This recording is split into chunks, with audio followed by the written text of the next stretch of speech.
ओम नमः शिवाय।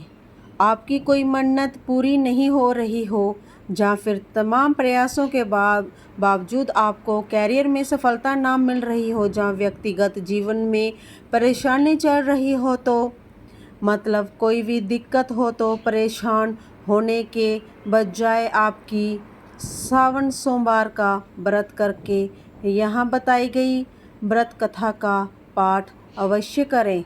मान्यता है कि सावन सोमवार के दिन अगर व्रत रखकर इस कथा का पाठ किया जाए तो जातकों को मनचाही मुराद पूरी हो जाती है। तो चलिए कथा का प्रारंभ करते हैं। कथा का प्रारंभ करने से पहले ओम नमः शिवाय अवश्य बोलें।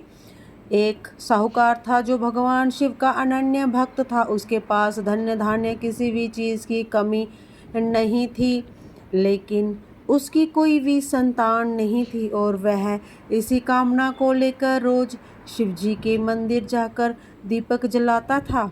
और उसकी इस भक्ति भाव को देखकर एक दिन माता पार्वती ने शिवजी से कहा कि हे प्रभु, ये साहूकार आपका अनन्य भक्त है, तो इसको किसी बात का कष्ट है तो इसको आपको उसे अवश्य दूर करना चाहिए। शिवजी बोले कि हे पार्वती, इस साहूकार के पास पुत्र नहीं है, यह इसी के कारण दुखी रहता है। माता पार्वती कहती है कि हे ईश्वर, कृपा करके इसे पुत्र का वरदान दे।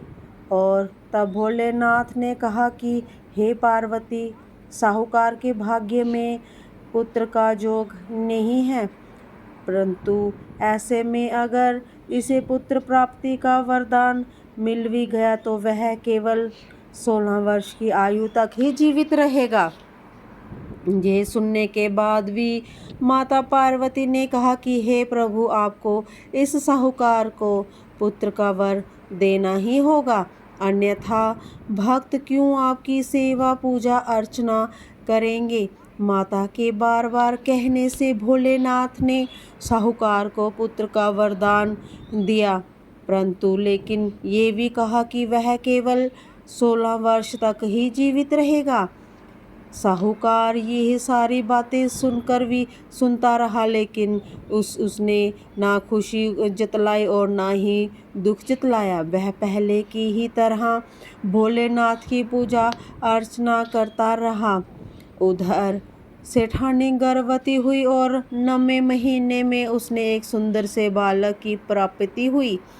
परिवार में खूब हर्षोल्लास मनाया गया, लेकिन साहूकार पहले ही की तरह रहा और उसने बालक की 16 वर्ष की आयु का जिक्र किसी से भी नहीं किया हुआ था।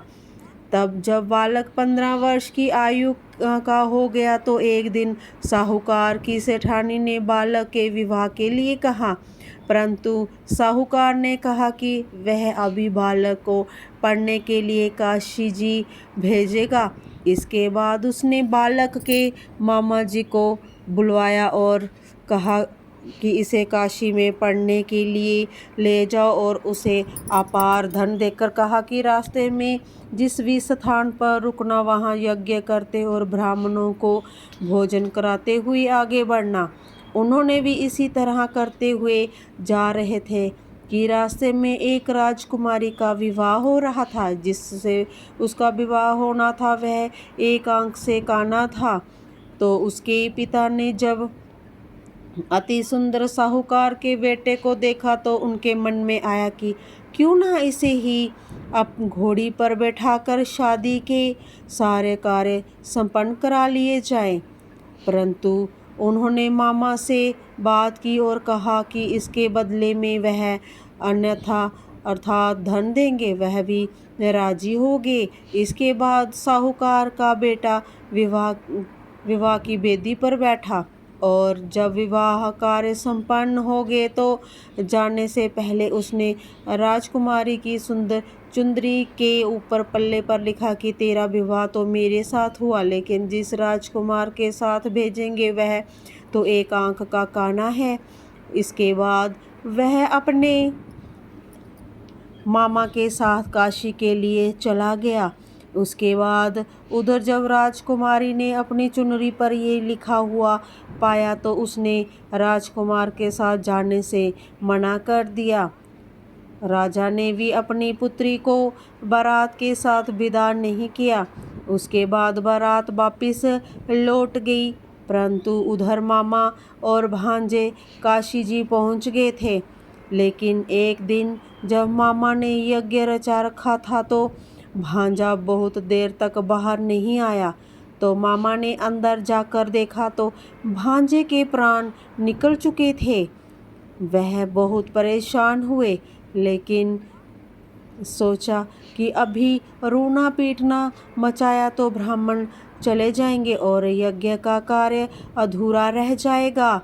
जब यज्ञ संपन्न हुआ तो मामा ने रोना श्लोक पीटना शुरू कर दिया। उसी समय शिव पार्वती माता उधर से जा रहे थे तो माता पार्वती ने शिव जी से पूछा, हे प्रभु, ये कौन रो रहा है? तभी उन्हें पता चलता है कि ये तो भोलेनाथ के आशीर्वाद से जन्मा साहूकार का पुत्र है। तब माता पार्वती कहती है कि हे स्वामी, इसे जीवित कर दीजिए, अन्यथा रोते रोते इसके माता पिता के भी प्राण निकल जाएंगे। तब भोलेनाथ ने कहा कि हे पार्वती, इसकी आयु इतनी ही थी सो वह भोग चुका है। लेकिन माँ के बार बार आग्रह करने पर भोलेनाथ ने उसे जीवित कर दिया। लड़का ओम नमः शिवाय करते हुए उठा और मामा भांजे दोनों ने ईश्वर को कोटि कोटि धन्यवाद दिया और अपनी नगरी की ओर लौटे। रास्ते में वही नगर पड़ा। यहाँ पे उन्होंने राजकुमारी से शादी की थी। राजकुमारी ने उन्हें पहचान लिया। राजकुमारी को साहूकार के बेटे के साथ बहुत सारे धन्य धान्य के साथ विदा कर दिया गया। उधर साहूकार और उसकी पत्नी छत पर बैठे हुए थे। उन्होंने यही प्रण कर रखा था कि यदि उनका पुत्र सकुशल न लौटा तो वह छत से कूदकर अपने प्राण त्याग देंगे। तभी लड़के के मामा ने आकर साहूकार के बेटे और बहू के आने का समाचार सुनाया, लेकिन वे नहीं माने। तो मामा ने शपथ पूर्वक कहा। तब तो दोनों को विश्वास हो गया और दोनों ने अपने बेटे बहू का स्वागत किया। उसी रात साहूकार को स्वप्न में शिवजी ने दर्शन दिए और कहा कि तुम्हारे पूजन से मैं प्रसन्न हुआ। इसी प्रकार जो भी व्यक्ति इस कथा को पढ़ेगा, जहाँ सुनेगा, उसके समस्त दुख दूर हो जाएंगे और मनोवांछित सभी कामनाओं की पूर्ति होगी। इस सावन में आप सभी भी सोमवार का व्रत अवश्य रखें और मनोवांछित फल की प्राप्ति करें और प्रेम से कमेंट में लिखें, हर हर महादेव, ओम नमः शिवाय। आप सबका कल्याण हो। महादेव का आशीर्वाद आप सब पर बना रहे।